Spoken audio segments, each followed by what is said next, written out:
Are we live? Yes, we are. Hello, everyone. Good evening. Welcome to the Sunday Soundtracks Volume 7 by Goa Jazz Academy.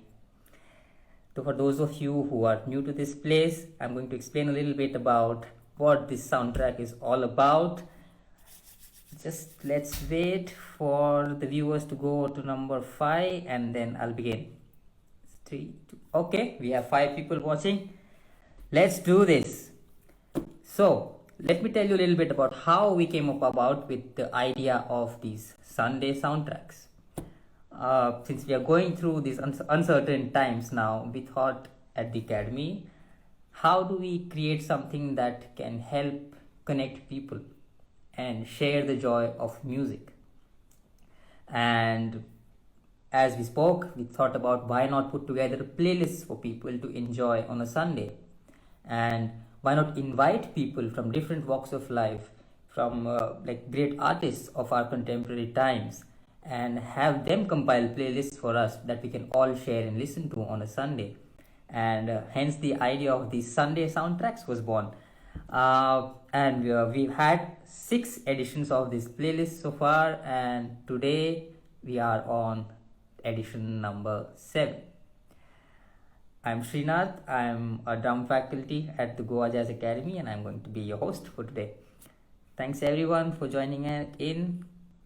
A nice wave to everyone who joined on time.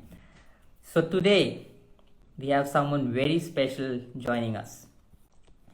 She is also a member, a core faculty member here at GJA. She's an incredible singer, songwriter and educator. Her name is Meera Desai, originally from New York but now based in Ahmedabad. So let's quickly have Meera over.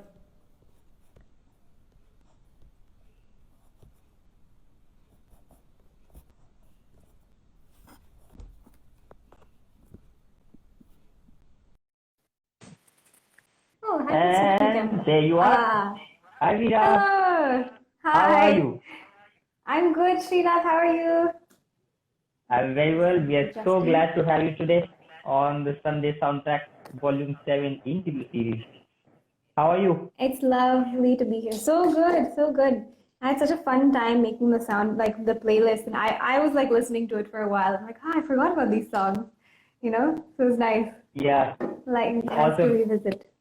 So we've been listening to your playlist all afternoon today in the Academy, and I must say what a fantastic collection you put together. I'm sure that the people are going to have a ball tomorrow as they play this over brunch on their Sundays. So That's so nice. That's so awesome. So to introduce you again, Meera is a singer, songwriter, originally from New York, now based in Ahmedabad. She is also a fantastic music educator and above all a very, very good human being. And she is one of the core members of our faculty team here at GJA, and it's something we pride ourselves for, and we're so happy to have you today. So Meera, tell me something. So putting together a playlist, right? It's almost as if looking back and thinking of who are the people that have influenced me in a way. Right? That are? So that has influenced you in some way or the other. Yes, totally. So tell us a little bit about how you, like your feelings about putting together a collection of say 12, 13 songs that influenced you. Was it difficult or was it simple? Was it an obvious choice? And what kind of emotions did you go through as you put together this playlist? The emotions were, I want to add like a million songs to this, but how can I make this like a nice small little like cross section of what what I wanted to convey? So first of all, I was like, how do I cut down? Like it was just like this explosion because I wanted to do. So my idea was that I wanted to showcase like a bunch of female singer-songwriters and composers and instrumentalists that I felt like were not kind of in the mainstream eye, like not that they're not popular, but maybe not everyone knows them, or I came to know of them very late in the game, So there's so many people like that. So I went and just went through. I have this playlist called something. It's like to check out, which I keep like adding to. So I had some like some good things in there. But no, so inspiration wise, I was just like overwhelmed. As I said, there's so many like singers on there, singers and songwriters on there that I myself as a singer songwriter just look up to so much, because they do. So the people that I put on a playlist are kind of people who I look up to, because they are band leaders, they're instructors, they're songwriters, they do everything, and still their music comes out like amazing, as if they have that mental space to like go into this like 2-month, 3-month quiet zone. And so those are the kind of like things on the playlist. That's who I was like influenced by, because I also follow them like outside of Spotify or these streaming platforms, because I was interested in them like as artists. So then I started to follow their journey, and these are people whose journey I was as inspired by as I was inspired by their music. So yeah. Was that the question? I might have gone beyond. No, but that's an amazing insight, because it speaks of how good a learner you are, because it's easier to just listen to a song and like it and listen to it over and over without going into the depth of where this song comes from, what's the provenance of this, what kind of influences did they have, and are they more than just songwriters in their journey?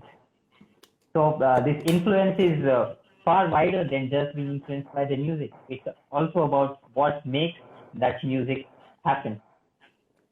Totally. So that's a great insight there, right there. So let's pick up a couple of tunes that really influence you from these. Any songs that you would like to talk about? Maybe some songs that you remember the exact time that you were listening to them. We have these songs in our list all the time. So something about a few songs on the playlist.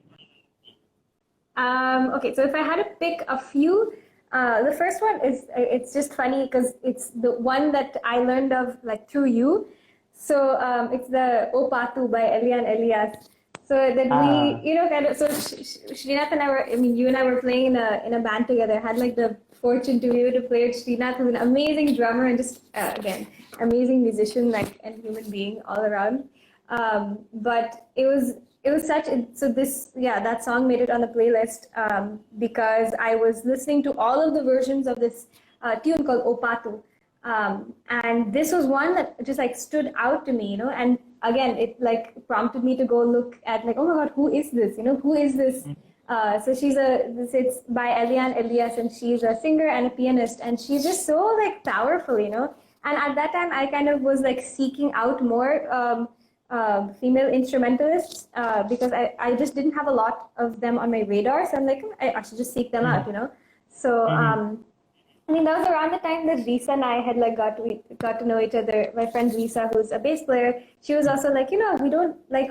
It's so weird that we don't listen to more female instrumentalists as female instrumentalists, So I was like just seeking that out as well, and I stumbled upon this version of O Patu, and it's insane. Like just everything about it is so perfect. Like she's done her own thing with it. She like modulates in the middle of this super up tempo tune, and like insane, and just insane. You just kind of have to listen to it, right? But it's still so tasteful. It's like it's lovely. It is. So thank you. You had sent me another version. I think Natalia Lafourcade. Natalia Lafourcade. So that one is awesome. But this one I was just like taken by. It was like awesome.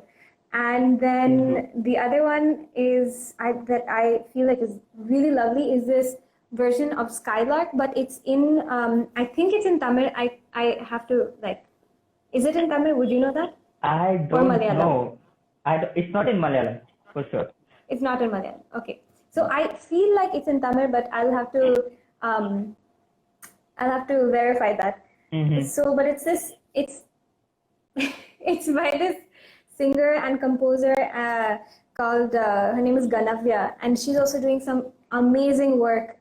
Like she just has this like very like quietness to her, and it's amazing. She released this album I think last year that features a bunch of jazz standards and also folk songs from her, like that she sings in her native tongue, and with her specific like inflection of voice, which I found it really interesting because as someone who learns two different mediums of vocals, like I have a background in Western classical and then in vocal jazz.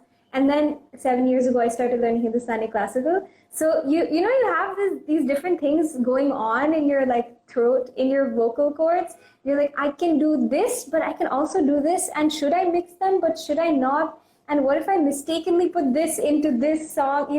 So like it's really cool because she's managed to sing this standard, this jazz standard, with some inflections of I guess her Carnatic training.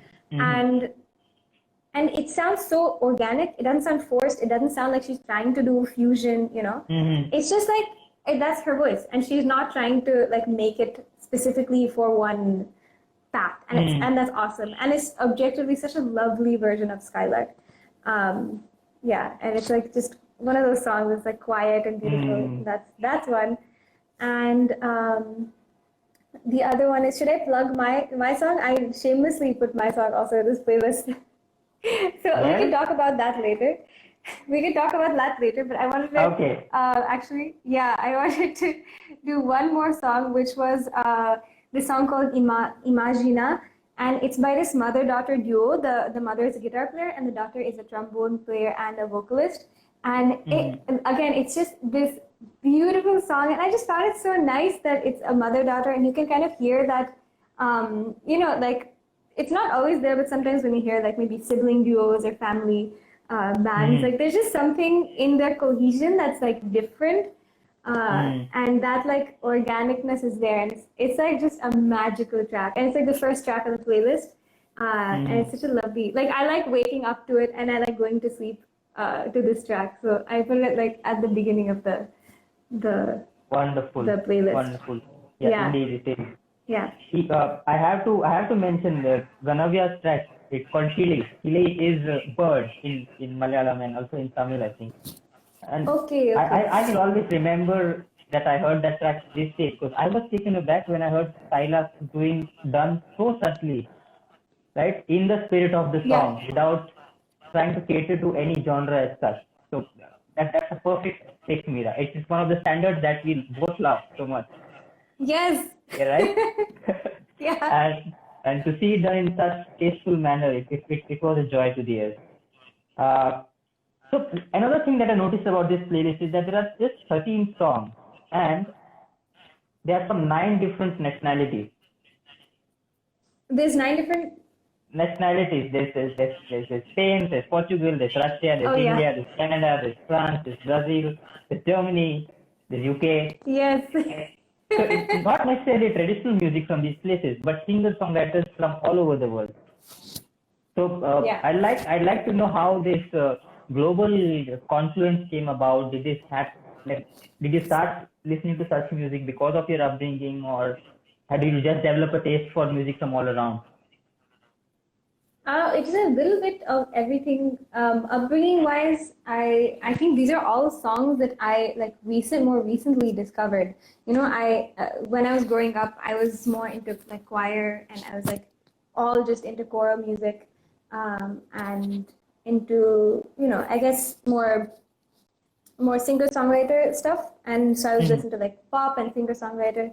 So that was a lovely intro to music, and it gives you this really nice base for having just this lyrical compositions just always in your mind. But more recently, I think I've been exposed to some really great musicians, including yourself, who listen to so many different artists from so many different places in the world. So now even that's that's also something that I actively look for, that okay, let me see what's going on here, and my ears immediately perk up if I see something different, and I just if someone shares something, I really enjoy consuming music from different parts of the world, and that because now it's become a little bit more conscious, to consume music from different places, because for so long I was so focused just maybe in music made in the US, let's say, because I was in kind of an echo chamber. So I was, like, yeah, I was listening to Sarah Bareilles, Coldplay, and I mean, that's not US, but you know what I mean. Maybe in Western countries. So now it's a little bit of like a conscious choice also, and I've like encountered so many other musicians who listen to like Portuguese music, like Anusha from Second Sight. She just like sends me Portuguese music, and you send me music, like Mexican music, and just it's awesome. So I try to put a little bit of everything. Like right now I'm in a Portuguese music phase, so my instinct was like, oh my god, let me put everything Portuguese. But then I'm like, no, stop. Let me put a little bit of everything because yeah, it's nice to realize that okay, these are all from like different parts of the world, even different genres really, to a point, and but they all kind of like go together. It's interesting to hear them all together because you wouldn't normally, Yes. And Meera, it's inspiring to know that you are always in this learning phase, right? When you are listening to something new, you're always curious about, okay, what is this? I want to know this. That's something that really comes through in your music as well in some way or the other, because you're such a good learner, even on a bandstand and even as you listen to music. So that's something which we could all learn from you, to have this curiosity while listening to music. It's something that I saw like with the people around me, specifically when I started playing, like as part of a band, like everyone was always like this, like curious, and then it led to more creation and led to like just awesome things. I said, okay, if I want to be like this well-rounded person, so this is like you have to ask questions, you have to like seek out new stuff. So yeah, that's why it's cool. Awesome. So speaking about your musicality, so you recently released a new song, a new single, and it features on our playlist as well. Would you like to talk a little bit about this song? I would. Yeah. I just really put it in the playlist just so, because, as an indie artist, you want people to just listen to the song. So you're free to skip it, but I would love, I said no harm done putting it in the playlist. But this song is it's been like on the way since last year, like December last year, November last year. Because I mean, it was written in the lockdown. The idea was from like before the lockdown. I had like you always have these like small nuggets of thought, and then it was just going on in my mind. And then during the lockdown, I guess just had time to let it, what's it called? Let it sit in my mind and develop into something. So the song is called Keys. And it was kind of inspired by my parents looking through a lot of their old things and all those lists that come out and these long things, and you're like, okay, this is for this thing, this is for that aunt's brother, like all of those things that come out, and you're like, and they were like trying to figure out what is all this stuff, and they had there's this big key ring, and they were like, and there were like so many keys, and obviously they could be like to anything, like cupboards in different houses, and so they were just kind of saying that, man, we don't even know what all these keys are for, and we've had this for like years. So that developed into the first line of the song. I'm gonna have to make a list of keys for everything that I've lost. I'm gonna have to make a list of keys for everything that I've kept locked away. And then it kind of goes from there. Just kind of talking about the things that we accumulate, and the memories and the people, and just, the space that we occupy with our thoughts and our things, and then how eventually it all goes away, right? Like it eventually all goes away in one way or another, positively or negatively. And yeah, it's just like some thoughts about that stuff. Great. So could we have the honor of you playing this song live for us? Yes, it would be my honor. Is it the first time that you're playing it live? Is it the first time that you're playing it live? It's not. But if it makes you feel better, I can like pretend like it is. Okay, Meera, the stage is all yours. Okay, I'll just quickly. So for those of you who have just joined, you have the live. I'll say and feel free to listen to it. But before you do that, let's listen to Meera present this new song. So can you just tell me if this audio is better, or if this is better?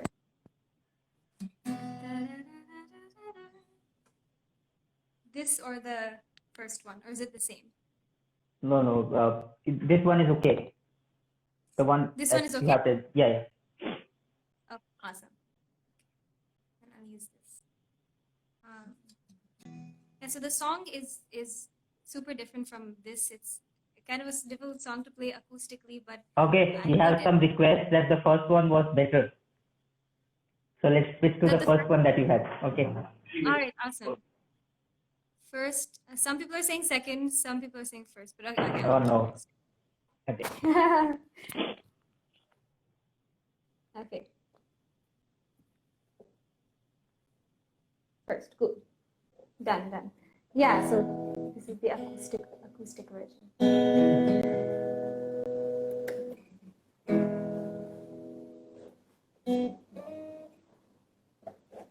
I'm gonna have to start making a list of keys for everything that I've left locked away.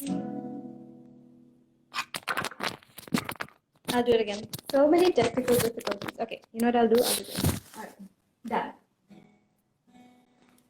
I'm gonna have to start making a list of keys for everything that I've left locked away. And I know when things are locked away, they tend to waste away. But I'm willing to take the risk. Do I owe myself the truth? Will it change anything? Will it help? All I have here is another song to play, keeping the whole charade alive. 'Cause when you're the soul owner of a heart, you try to keep it safe from the very start. But we are a reckless bunch, so we gave everything away. So we gave everything away.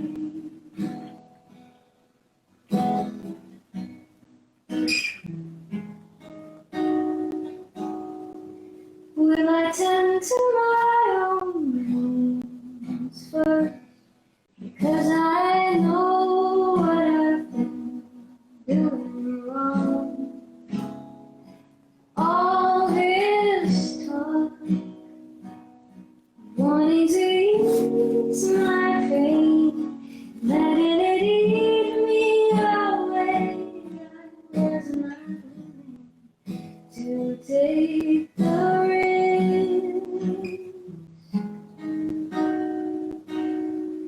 Will I make myself believe that everything that I thought is coming back?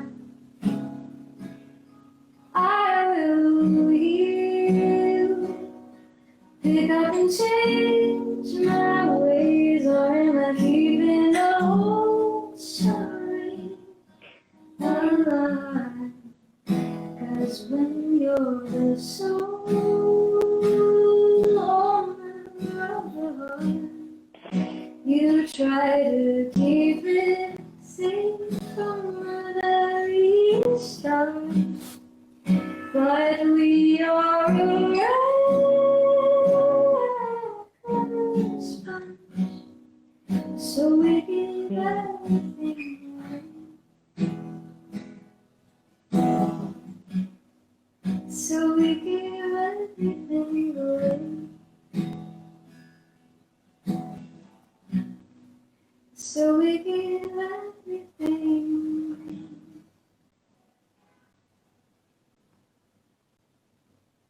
Wonderful, Meera, wonderful.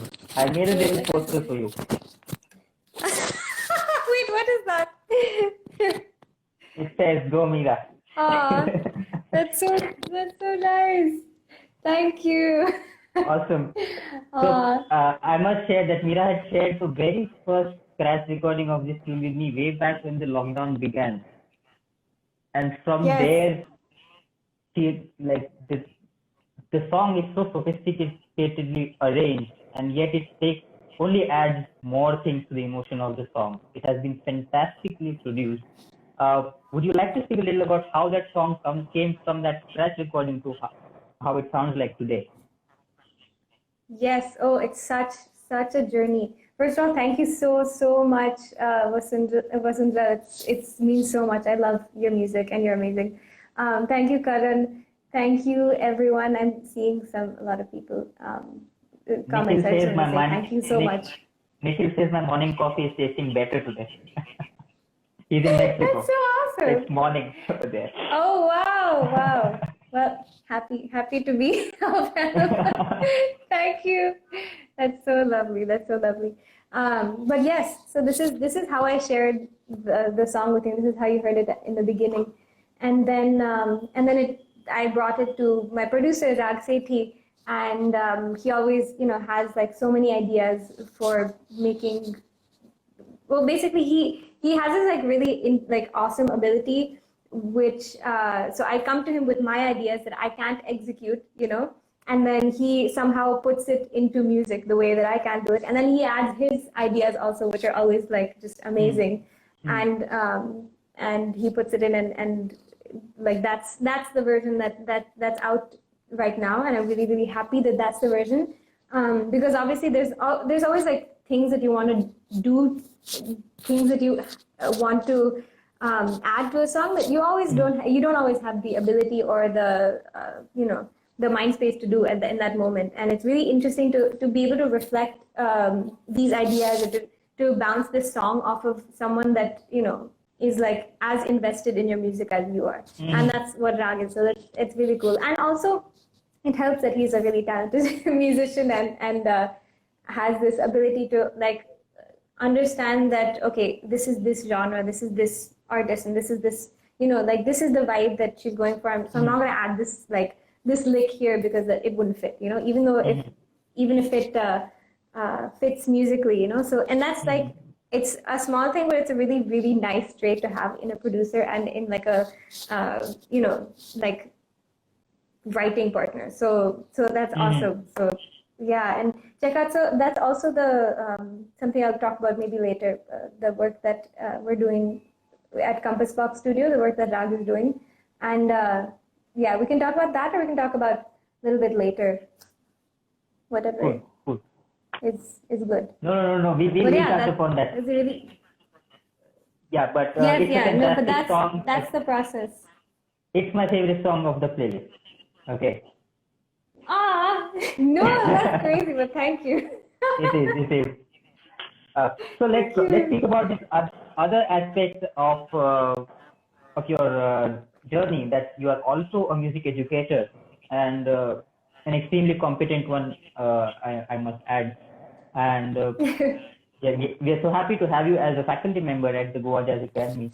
And at the Academy, we are all about giving an immersive music experience to anyone of any background, of any age. Music education should be accessible. It should be fun without discounting on the academic rigor that one needs to learn this discipline. And we're all about inspiring people to pick up an instrument. And if they already play, to take it further and further and chase a better version of themselves. It's all about giving them their why. Why do you want to play music? Or why do you want to listen to music? Answering something as fundamental as that. And we constantly yearn as an academy to give that to our viewers and our students. But Right. And you have a bunch of very happy students at the academy. You also ran a few successful workshops in the recent past, and we are also designing a foundation program together at the academy. But before we get into that, I want you to touch upon the aspect of learning voice online, right? Like initially when the lockdown kicked in and many people were forced to take their music education online. And even as teachers, we had certain apprehensions whether this would work or not. And more so with the voice, because it's such a inbuilt and physical instrument that you want to be in the same room as your teacher, for example. So did you face any difficulty accepting this as a medium of instruction as a teacher, and what kind of response did you have from students, and how has it changed over the course? Has online education become as efficient as in-person education, especially for voice?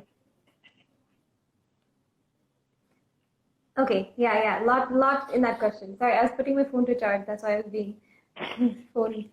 But has online instruction, basically, how is online instruction, and has online instruction been kind of at par, or is it competitive in person? Throughout the lockdown, has it improved?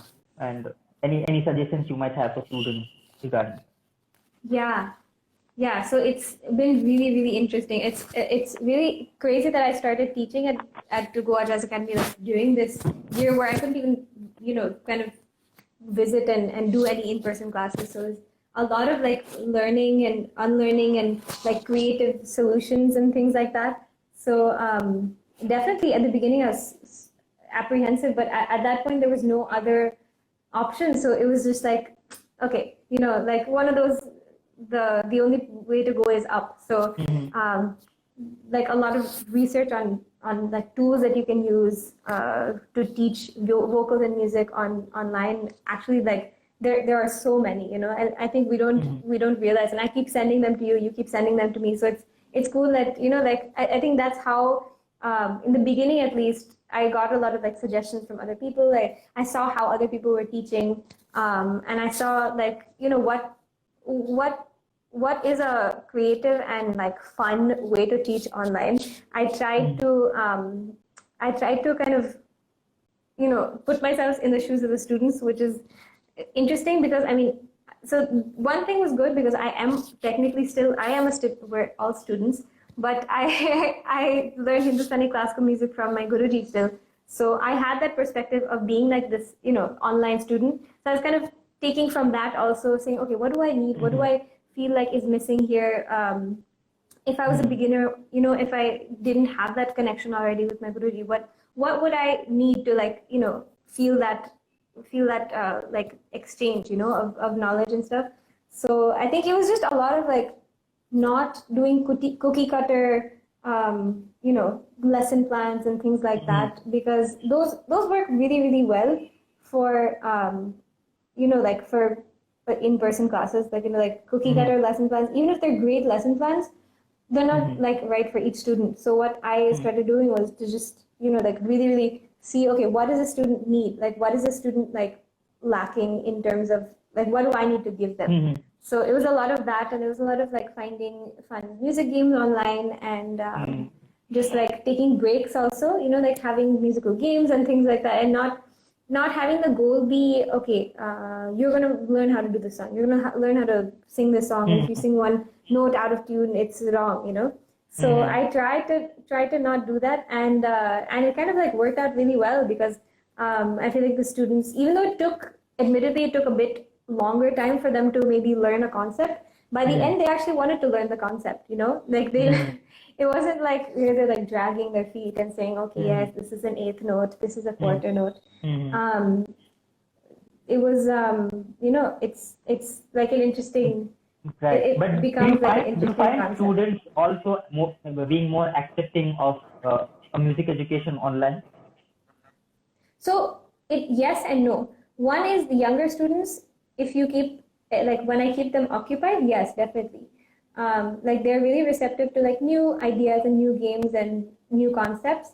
But of course, as time goes on, as practice is a big part, right? Practice is a big part of music education. So it's difficult to, I guess, I don't want to say enforce, but it's difficult to encourage practice when you don't have that face-to-face thing after, you don't have that, okay, yes, we do meet online, but it's kind of easier to say, oh, I'm sorry, I didn't do my homework, I didn't do my homework online, because you kind of, at one level you feel like, yeah, you don't have to face them, and also it's like, okay, it's okay that I didn't do my homework. So there's a little bit of that. Secondly, also we're in a pandemic, so I also like took that into consideration. It's like a really crazy time. So so again, those those goals were like altered a little bit. So it was more for them to like have a little bit of to what is it called, to gain like a knowledge of like enjoyment of music and how to like use music to like fulfill your emotional needs, to fulfill these other needs as well as learning music. Right. So I guess that that avenue really works with a little older students, and I've been seeing a lot of like older students saying that okay, yeah, this is really like just today I had a student, she's like at the beginning of class she's like, oh man, I'm feeling tired, and I'm like, it's not I just like my brain is not in the right place, and I'm like, okay, do you want to like, I had like a theory heavy lesson planned, so I'm like, do you want to like maybe not do that? And she's like, no, like let's do it. And then at the end of the class, we were like scatting, we were doing like kind of solfege patterns and things like that. And at the end of the class, she's like, yeah, like this is like it made me feel better, and that's always a great thing, And yeah, that's basically, so it does work. I think overall it just like, yeah, You just conducted an ear training 101 workshop with the academy. It was incredibly successful. To think that an ear training course can be conducted online and to have such great reception students. So that itself speaks that not only individual classes but even workshops or even longer courses can work online if the teacher comes with the right mindset, with the right preparation, right, and the student is ready to receive. In my experience, it works in one way or the other. Exactly. You were part of one of the workshops that I conducted when the lockdown was going on. Remember? That was lovely. Oh, so, that was lovely. We used to do group listening sessions where I would compile a playlist and send it to you, and you'd listen to it on your end in good quality, and we would just discuss what's happening in this song. So it's just about like we have to prepare a little differently when it comes to online education, but it certainly does work. Right, especially for older students. Especially but for younger students as well. It's just you have to put a little more like work into planning and making it a little bit more fun for them. Certainly, and it's nice to know that you're always learning on this front as well, and how to teach better. Yeah, try to. Fantastic. So what's next on your calendar as a musician, as an educator, as a writer? Yeah, well, one big thing is this. Well, as an educator, since we're talking about education, is the foundation program at Goa Jazz Academy. If you want to talk about that right now, we can. Or yeah, of course. Yeah. So that's another like great, interesting thing that we're putting together, and I'm like super excited about it. It's just this like kind of can we call it a boot camp as well? Like it's just this this foundation program which I wish that I had as a beginner vocalist. Just like having like the basic things explained in a really clear but open way. So I think if you want to talk a little bit about it generally, and I'll like kind of talk about what. Yeah, certainly. So we at the academy are all about, the faculty is always thinking, how can we give an experience that we wish that we had as we were learning? We are still learning, but in our foundation, in our foundational aspects in our journey. So you think, okay, what are the three aspects of music that we really need to know, regardless of the instrument? So there's a rhythmic element to it, there's a harmony element to it, and there's a melodic or ear training element. So within our team, like I'm taking the rhythm department and conducting a rhythm experience kind of a boot camp, a 12-week thing for all students. Meera is conducting an ear training 101 throughout the course, and our founder, Mr. Karan, he's handling the harmony department. So we have these three core tenets of music that will be explained in a really lucid, simple, and accessible manner that every instrumentalist, regardless of the instrument they play, must know to enhance the musicianship. In addition to this, there are also other aspects of music that musician must know: how to practice, right? Yeah, it's a big one. How to perform, how to record your own music, how to distribute your music, and how to listen to music. These are 5 things that are of paramount importance, but are not spoken so much in the music education world. So we are going to address that as well in this, and it's going to be a 10-week immersive study, and it will be ideal for anyone who's been playing for a while and really wants to shore up their foundation. So this is going to be out in on 1st of August, 10-week course, and stay tuned to our channel. You will learn more about it as we speak. But since Meera was one of the course team members who's designing this course, I thought she should just briefly touch upon it. So thank you, Meera, for that. And apart from that, what's happening on a musical level now that you've released the single? What's next? Yes, well, a lot more music. So I have a lot of like music that's just been, unreleased, because this obviously, the whole situation of the world was there, so we couldn't like kind of release properly. So there's, as a result of that, there's just a lot of like songs that I have, which I was planning to release like right before the, like kind of around March 2020, and then they didn't get released. So there's all these songs that you played, like all of the songs that we played as part of our set. I'm trying to slowly get them out in terms of like release strategy. I'm trying to release as many singles as I can, because that's basically what's happening right now in terms of like everyone is kind of releasing singles because that's how people are consuming music right now. So yeah, I'm so sorry, it keeps moving.